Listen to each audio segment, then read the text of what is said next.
Sua dúvida é como identificar a voz do diabo. Bem, quando eu recebi os seus últimos 3 e-mails, fiquei realmente preocupado, pois no primeiro você perguntava se o Senhor, Jeová, do Antigo Testamento, seria o mesmo Deus Baal dos babilônicos, baseando-se no que você chamou de correntes que ensinam assim. Depois você queria saber se Abraão era ladrão, e se Deus era algo que eu nem ouso repetir aqui, porque um ateu me disse que seria assim.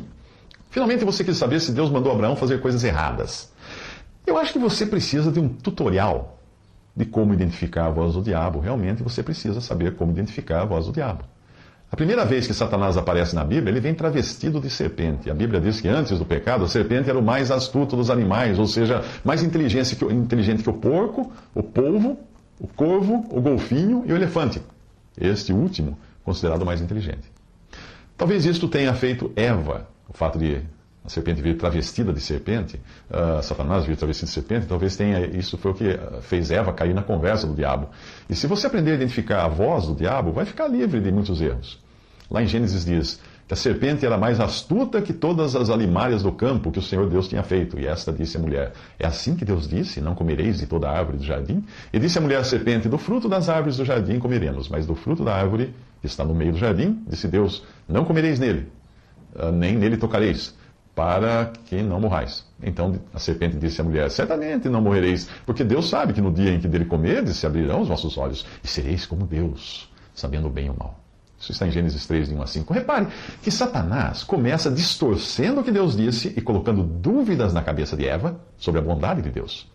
Segundo a pergunta de Satanás, Deus estaria privando Adão e Eva de comerem de todas as coisas, de todas as árvores. Mas a proibição era apenas para uma. E Eva esclarece isto, só que ela erra ao acrescentar que Deus teria dito para nem tocar no fruto da árvore que estava no meio do jardim. Deus não disse isso. Mas sempre que nós abrimos a guarda para dialogar com o inimigo, a nossa mente acaba pregando peças em nós. Então vem o segundo ataque, também no sentido de fazer Eva pensar que Deus não era bom e estava querendo privá-los de algo, nesse caso, de terem os olhos abertos para serem como Deus, sabendo o bem e o mal. Pronto, agora você já tem o primeiro tom da voz do diabo para saber reconhecê-la quando a ouvir. Ele sempre irá querer colocar em dúvida a bondade e a justiça de Deus. O que fazer então? Fuja de tudo e de todos os porta-vozes do diabo, que lhe venham trazer a mais tênue ideia que coloque em dúvida a bondade e a justiça de Deus. Ao dar ouvidos às correntes que você disse, afirmar que Deus e Baal são a mesma coisa, e ao ateu que lhe disse que Abraão era ladrão e Deus ordenava a ele que praticasse o mal, você começou uma conversa com o diabo e abriu a sua mente para ele enfiar na sua mente um monte de dúvidas. Tanto é que até me escreveu perguntando a respeito. Eu sei que você argumentará que só estava querendo saber o que responder aos que trouxeram tal dúvida. Quer a resposta? A mais simples é esta: eu sei em quem tenho crido, como Paulo falou em 2 Timóteo 2,12. Se o ímpio que levanta essas questões quiser a resposta, ele que primeiro procure conhecer a Deus.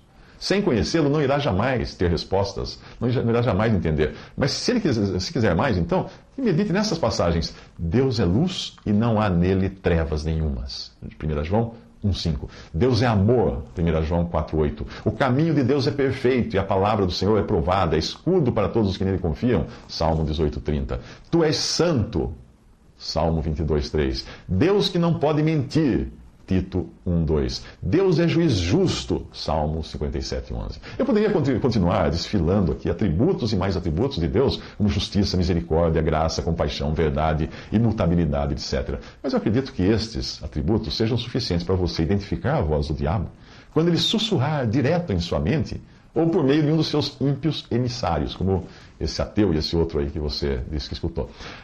A voz do diabo vai sempre insinuar que Deus é injusto e mau. E o simples fato de se ocupar com os argumentos desses que falam segundo a voz do diabo, os fatos de você se ocupar com os argumentos deles, vai contaminar a sua mente e vai gerar dúvidas. Mas a voz do diabo tem também outras tonalidades, outros tons. Uma delas vai causar confusão em sua mente. Vai gerar sentimentos como amargura, inveja, vanglória, mentiras, espírito faccioso, hipocrisia, extremismos, exasperação, discórdia, etc. O remédio para tudo isso você vai encontrar em Tiago 3:13 a 18 e 1 Coríntios 14:33, que diz assim: quem dentre vós é sábio e entendido, mostre pelo seu bom trato as suas obras, em mansidão de sabedoria. Mas se tendes amarga inveja e sentimento faccioso em vosso coração, não vos glorieis em mentais contra a verdade. Essa não é a sabedoria que vem do alto, mas é terrena, animal e diabólica. Porque onde há inveja e espírito faccioso, aí há perturbação e toda obra perversa. Mas a sabedoria que vem do alto, ela é primeiramente pura, depois pacífica, moderada, tratável, cheia de misericórdia e bons frutos, sem parcialidade, sem hipocrisia. Ora, o fruto da justiça semeia-se na paz para os que exercitam a paz, porque Deus não é Deus de confusão, mas de paz. Em outros momentos, Satanás irá querer acusá-lo, ou fazer com que você fique acusando outros, pois ele é o acusador de nossos irmãos, fala em Apocalipse 12:10. Mas geralmente isso é muito forte, no sentido de fazer você duvidar de sua própria salvação, achando-se perdido e não merecedor do perdão de Deus e da restauração à comunhão quando você pecar. Que nós não somos merecedores do perdão de Deus, isso é um fato, porque Deus sabe que somos pecadores. Mas Deus está pronto a perdoar todo aquele que se aproxima dele com um espírito contrito e quebrantado. E isso é também uma bendita verdade. Se você creu em Jesus como seu Salvador, tenha sempre em mente isto, que agora nenhuma condenação há para os que estão em Cristo Jesus. Romanos 8:1. E o próprio Jesus assegurou isso ao falar nas suas palavras, ao falar das suas ovelhas. Ele disse assim: meu Pai que me deu as ovelhas, é maior do que todos e ninguém pode arrebatá-las da mão de meu Pai. Isso está em João 10:29. Nós voltamos assim a descansar nos atributos e na natureza de Deus, que não é a natureza de um tirano, que tenha prazer em condenar, mas de um Deus salvador, que deseja salvar o pecador. A Bíblia diz: vivo eu, diz o Senhor Deus, que não tenho prazer na morte do ímpio, mas em que o ímpio se converta do seu caminho e viva. Ezequiel 33:11. Todavia eu ensinei a andar a Efraim, tomando-os pelos seus braços, mas não entenderam que eu os curava. Atraí-os com cordas humanas, com laços de amor. E fui para eles como os que tiram o jugo de sobre as suas queixadas, e lhes dei mantimento. Diz Deus através do profeta Oséias, capítulo 11, versículos 3-4. A voz de Satanás também soa no sentido de incutir medo no seu coração. Por isso é bom você lembrar que, visto como os filhos de Deus participam da carne e do sangue, também ele, Cristo, participou das mesmas coisas, para que pela morte aniquilasse o que tinha o império da morte, isto é, o diabo, e livrasse todos os que com medo da morte estavam por toda a vida sujeitos à servidão. Hebreus 2:14. E continua: e é por Cristo que temos tal confiança em Deus, não que sejamos capazes, por nós, de pensar alguma coisa como de nós mesmos, mas a nossa capacidade vem de Deus. 2 Coríntios 3:4-5. E mais: segundo o eterno propósito que fez em Cristo, nosso Senhor, no qual temos ousadia e acesso com confiança pela nossa fé nele. Efésios 3:11-12. Ainda que o inimigo sussurre pensamentos de pavor em nossos ouvidos, se tivermos de passar pela morte física, o melhor é ter na ponta da língua o que Paulo escreveu inspirado pelo Espírito Santo. Porque eu sei que disto me resultará a salvação pela vossa oração e pelo socorro do Espírito de Jesus Cristo, segundo a minha intensa expectação e esperança de que em nada serei confundido. Antes, com toda a confiança, Cristo será, tanto agora como sempre, engrandecido no meu corpo, seja pela vida, seja pela morte. Porque para mim o viver é Cristo e o morrer é ganho. Paulo escreveu aos Filipenses, capítulo 1, 19-21. Portanto, esteja pronto para identificar a voz do diabo de forma rápida, pois ela tentará injetar dúvidas em seu coração sobre a bondade de Deus, a sua justiça, a sua imutabilidade, a sua salvação, ou até a direção sua no caminhar e a provisão das suas necessidades nessa terra. Tudo vem de Deus, ele dá tudo. Se Satanás tentou colocar dúvidas no coração do próprio Filho de Deus quando foi tentado no deserto, por que você acha que ele não ficaria tentando fazer o mesmo conosco? Lá no deserto, ele tentou semear dúvidas na mente de Jesus. Se tu és o Filho de Deus, disse o diabo, levantando dúvidas sobre quem era o Senhor. Na mesma ocasião, ele quis fazer o Senhor duvidar que o Pai lhe daria o suprimento, sugerindo que ele próprio, então, transformasse pedras em pães.